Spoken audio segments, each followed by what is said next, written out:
கோவை மாவட்டத்தின் புதிய ஆட்சியராக பவன்குமார் இன்று பொறுப்பேற்றுக் கொண்டார். கோவை மாவட்ட ஆட்சியராக இருந்த கிராந்திகுமார் தமிழ்நாடு திறன் மேம்பாட்டுக் கழக மேலாண்மை இயக்குநராக பணியிடை மாற்றம் செய்யப்பட்டார். இதையடுத்து பொதுத்துறை இணைச் செயலாளர் பொறுப்பில் இருந்து கோவையின் புதிய ஆட்சியராக நியமிக்கப்பட்ட பவன்குமார் இன்று கோப்புகளில் கையெழுத்திட்டு பொறுப்பேற்றுக் கொண்டார்.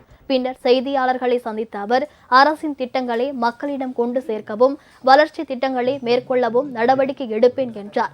கனிம வள கொள்கையை தடுக்க தனி கவனம் செலுத்தப்படும் என்றும் ஆட்சியர் பவன்குமார் தெரிவித்தார்.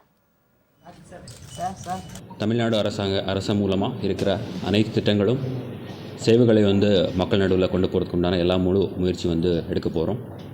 இது இல்லாமல் நம்ம மாவட்டத்துக்கும் மற்றும் நம்ம மாநகரத்துக்கும் தேவை இருக்கிற அனைத்து சிறப்பு திட்டங்கள் வளர்ச்சி பணிகளை முழுமையாக அனைத்து துறைகளோட இணைந்து கொண்டு வரதுக்கு உண்டான எல்லா முயற்சி எடுக்கப்படும். மற்றும் பொதுமக்களுடைய கோரிக்கைகளை தனி கவனம் கொடுத்துட்டு அந்த துறை அலுவலரோட இணைந்து அது கொண்டு நல்லபடியாக ஒரு தீர்வு கொண்டு வரதுக்கு உண்டான எல்லா முயற்சி எடுக்கப்படும்.